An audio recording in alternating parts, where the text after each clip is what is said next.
जय श्री कृष्ण महाराज जी। राधे श्याम। महाराज जी श्री वृंदावन धाम के एक बहुत पहुँचे हुए संत स्वामी शरणानंद जी ब्रह्मलीन, उनका एक गीता पृष्ठ के कल्याण में मैंने पढ़ा था कि शरणागत और शरणापन्न में यही अंतर है कि शरणागत प्रेम की प्रतीक्षा करता है और शरणापन्न प्रेम का आस्वादन करता है। तो मुझे पूर्ण विश्वास, मैं कल कथा भी सुना और विश्वास है कि आपके द्वारा ये जिज्ञासा है, न तो तर्क है न तर्क है, ये बिल्कुल जिज्ञासा आपके अंदर मेरा है कि शरणागत और शरणापन्न में अंतर क्या है। देखिए, ये उन्होंने किस संदर्भ में कहा जी जी, और उन्होंने किसको लक्ष्य करके कहा, ये पूज्य महाराज श्री ही जानते हैं। मेरे जैसा तुच्छ इसका वर्णन क्या कर सकता है। ना ना महाराज, मैं तो सिर्फ इतना जानता हूँ, ये तो ज्ञानियों का विषय है कि शरणापन्न ये है, शरणागति ये है, ठीक है। मैं तो भगवान के एक वाक्य पर बहुत विश्वास करता हूँ, सर्वधर्मान परित्यज्य माम एकम शरणम व्रजा। तुम मेरे हो जाओ, जब तुम मेरे हो जाओगे तो बाकी की सारी जिम्मेदारी मैं निभा लूंगा तुम्हारी। तो मुझे तो लगता है वो उनका किस विषय में कहा वो जाने। मुझे एक बार ये लगता है कि सच्चे मन से एक बार आप भगवान की शरणागति हो जाओ, बाकी के उसी के ऊपर छोड़ दो। आपको और हमें ज़्यादा सोचने की आवश्यकता है ही नहीं। संशय समाप्त हो गया महाराज। बस, तो धन्यवाद बहुत बहुत। हम क्यों ये इस बात के चक्कर में पड़े कि वो कहाँ, वो बड़े विद्वानों का विषय है, वो विद्वान जाने, लेकिन हमारा विषय एक ही है कि अगर हम भगवान के हो गए, शरण में आ गए तेरी, हमें किस बात की चिंता है। न खाने की हमें चिंता, न सोने की हमें चिंता, चरण जब पकड़ लिए तेरे तो हमें अब किस बात की चिंता। तो भगवान की शरणागति होने के बाद किसी और के चक्कर में हम क्यों पड़ेंगे। राधे राधे। प्रभु चरण कमलों में कोट कोट स्पर्श करती हूँ। राधे श्याम। और मैं अपने घर और मेरी 4 बच्चियां हैं और सबके लिए कुछ कुछ कृष्ण से प्रसाद मांगती हूँ आपसे, और सब खुश रहे। और एक बच्ची को अभी 3 साल शादी हो गया, उसको कुछ उसको बच्चा नहीं हुआ है अभी, उसी के लिए प्रार्थना करना चाहती हूँ। कृष्ण मेरे यहाँ आवे, और वही प्रार्थना है आपसे।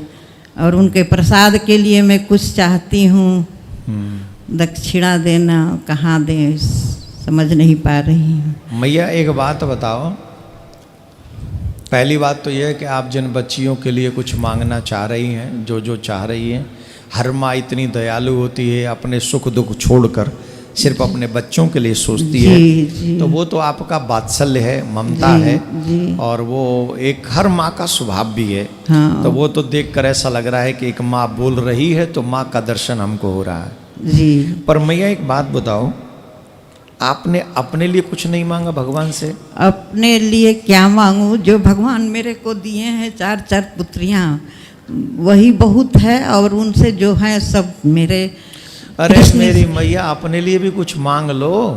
अपने लिए सुहाग मांगती हूँ, और कुछ पेंशन के मामला फंसा है, उसका केस चल रहा है, तो अच्छा, उसमें भगवान पूरा करें तो मैं वहाँ वृंदावन में आऊँगी, और जो हमको करना होगा वो गौ सेवा में करूँगी। अरे मतलब अभी पेंशन मांग रही हो भगवान से? जी जी नहीं मांग नहीं रही हूँ, अटका हुआ है, उसमें विजय चाहती हूँ। अब बड़ा अच्छा लगा, आज मुझे पता चला कि भगवान पेंशन भी लगवा देते हैं। अरे तो भूखा आदमी क्या खाएगा, वृद्ध हम लोग हो गए, कुछ इतना दिन सरकार का सेवा किए, वो में भारत सरकार का, और हमारे वो नहीं हुआ है, इसलिए चल रहा है उसको। अच्छा, मैं चाहती चलो अब माइक रख दो जी। अब हम आपकी पेंशन बंधवाने अच्छा, की व्यवस्था और एक मैं कृपा करके वो शिव पुराण औरत को पढ़ना चाहिए कि नहीं? अरे सब पढ़ लेना चाहिए, पुराण में पढ़ने में। ए मैया, चप्पल लेके कहाँ जा रही है? तो मैं पढ़ सकती हूँ। अच्छा, गृह में शिव के वो मूर्ति क्या कहते हैं, लिंग रखना, कोई कहता है नहीं, कोई कहता है, और मैं लाई हूँ वहाँ से हे भगवान, पहले तो कछु ना मांग रही, अब तो लंबी लिस्ट बना दी। नहीं, लिस्ट नहीं बनाई हो, कृपा करके अब बता दीजिए कि आप बता दे रहे हैं, सुनो तो। हमें बोलने नहीं दे रही हो, हम कहाँ से बताएं? जब से माइक पकड़ी हो बोले ही जा रही हो, हम तो बोल ही नहीं पा रहा हूं। तो सुनो, पहला हम शिव पुराण पढ़ सकते हैं जी। दूसरा, हम शिवलिंग भी अपने घर में रख सकते हैं, लेकिन बहुत बड़ा ना हो। नहीं, छोटा ही। हाँ, छोटा होना चाहिए और उसकी पूजा हमको करते रहना चाहिए। फिर शिवलिंग रखने के बाद ऐसा ना हो कि हम पूजा ही ना करें। तो पूजा करने की क्षमता एवरीडे जिसमें अभिषेक करने की हो, जलाभिषेक, तो वही लोग जो है शिव रखें। तो रोज करती हूँ। हाँ, करते रहिए। और हम भगवान से प्रार्थना करता हूँ कि भगवान आपके ऊपर कृपा करे। और हे ठाकुर जी, देखिए आपको पेंशन को पेपर कहाँ टक रहो है, एक बाप पे कृपा कर दिया। ठीक है, ठाकुर जी कृपा करे। राधे राधे। ओम गुरुर्ब्रह्मा गुरुर्विष्णु गुरुर्देवो महेश्वरः गुरुर्साक्षात् परम ब्रह्म तस्मै श्री गुरुवे नमः। गुरुजी, मैं कल कथा सुना तो एक बात आई कि जैसे आपकी कथा वहाँ होती है मथुरा में, तो वहाँ बहुत प्रसाद वसाद बिटता है। और उस समय 1:30 पर मैं ध्यान में बैठा था, तो उस समय एक अनुभूति हुई। आप कथा मंच पर कल जहाँ बैठे थे, वहीं मैंने आपको बैठे हुए ध्यान में देखा। और इसके बाद देखा कि एक बिल्कुल सोने का मुकुट पहने हुए एक व्यक्ति आए और आप जहाँ बैठे थे वहीं झुके, यानी आपकी गोद में झुके। मैंने इतना ही देखा, इसे ध्यान टूट गया। एक दूसरी बात कि मुझे यह था कि आपके यहाँ बहुत प्रसाद वसाद मिलता है, हम लोगों के यहाँ तो वो व्यवस्था नहीं है उतनी। तो मैं जब दूसरे बार ध्यान में बैठा तो 2:30 पर देखा कि जितने लोग बैठे हैं सबके सामने एक एक डलिया घूम रही है प्रसाद की। ये अपनी अनुभूति मैं कह रहा हूँ ध्यान की। आज मैंने देखा तो मुझे बड़ा आनंद आया। और आपको कोटि कोटि नमन मेरे तरफ से। मैं अपनी प्रसन्नता और अनुभूति आपसे व्यक्त किया, क्योंकि गुरु से अपनी अनुभूति व्यक्त की जा सकती है। ओम परमात्मने नमः, सद्गुरुदेवाय नमः। मैं आपके इस अनुभव के ऊपर तो कुछ बोल नहीं सकता, 2 बातें अवश्य कहूँगा जी। पहली बात, ये आपका निज अनुभव है जी।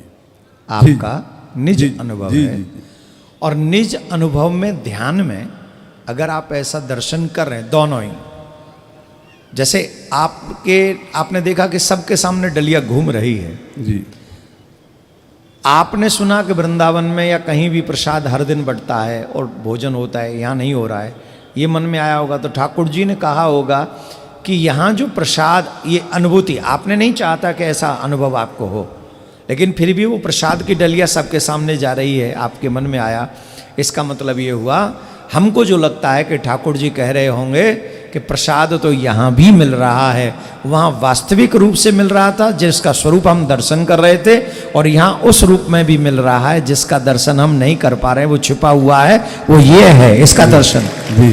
तो ठाकुर जी ने ऐसा करा दिया जी।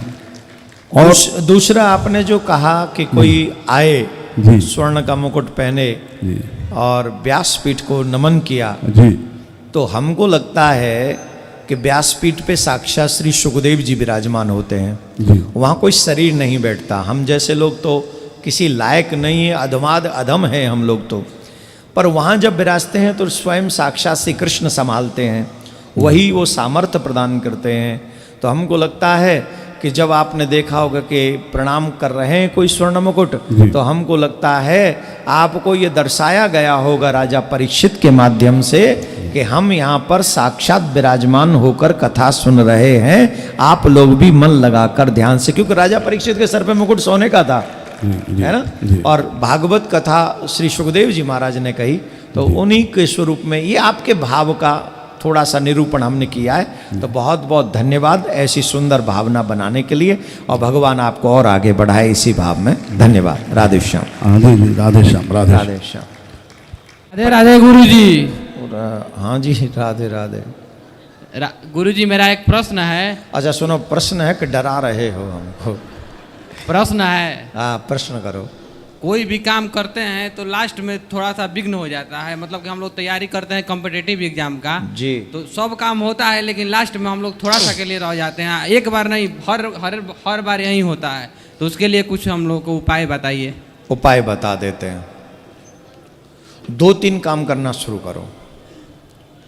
सूर्य को जल चढ़ाते हो सुबह? नहीं गुरुजी।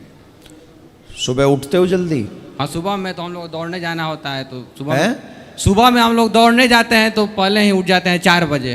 तो 4 बजे दौड़ के आके फिर क्या करते हो? दौड़ के आके उसके बाद खाना वाना बनाते हैं, खाते हैं, उसके बाद लाइब्रेरी चले जाते हैं पढ़ने के लिए। तो नहाते नहीं हो? सब काम करने के बाद, खाना बनाने के बाद, नहा वहा के खाना खा के उसके अच्छा, बाद पहले नहाते हो कि खाना बनाते हो? पहले आते हैं ग्राउंड से, तो ग्राउंड से आने के बाद पूरा अपना काम कर, अब जो चाना वाना खाना होता है वो खाते हैं, उसके बाद खाना वाना बनाते हैं और उसके बाद नहा के हनुमान चालीसा पढ़ के और उसके बाद लाइब्रेरी चले जाते हैं। सब गुड़ गोबर कर दिया, सब गुड़ गोबर। Routine change, little bit routine change. और आज से ही कर देना, मतलब कल से कर देना। अब रूटीन बता देते हैं। दौड़ दाड़ के आओ, अच्छा हो गया। थोड़ी देर रिलैक्स दो बॉडी को, क्योंकि गर्म बॉडी को स्नान नहीं करना चाहिए। देखा? हाँ, ट्रेनर लोग बोलते हैं कि बेटा हम भी ट्रेनर हूं, हम बोल रहा हूं ना तुमको कि दौड़ दाड़ के आओ, थोड़ी देर रिलैक्स करो, पसीना सूखने दो, बॉडी को ठंडी होने दो, उसके बाद नहाओ।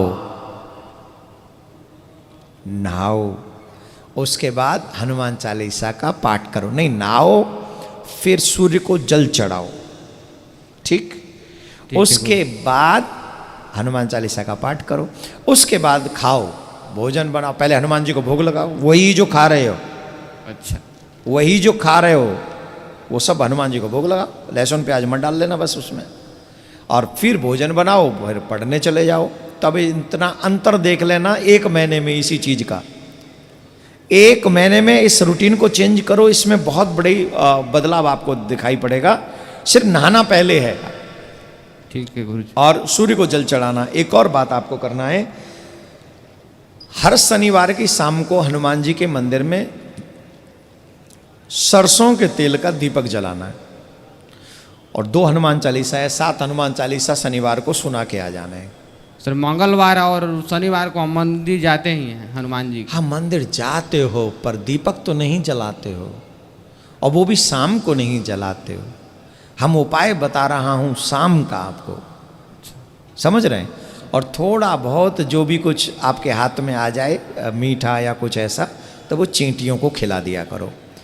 चींटियों को खिलाने से तुम्हें धीरे धीरे जो चीज़ तुम कहते हो थोड़ा बहुत मिस हो रहा है, जो मैंने कहा है रूटीन चेंज करने से, हनुमान जी के यहाँ दीपक जलाने से और ये चींटियों को खिलाने से आपका वो थोड़ा बहुत समाप्त हो जाएगा। और तुम एक दिन जब अच्छे बन जाओ ना, कुछ पास पूस हो जाओ, ठीक है, तो वृंदावन आना हमारे पास में, फिर हमको कहना महाराज जी सफल हो गए, अब हम पीछे नहीं रहे, हम आगे निकल गए। ठीक है? राधे श्याम। राधे राधे गुरुजी। जोर से। सनातन धर्म की जय।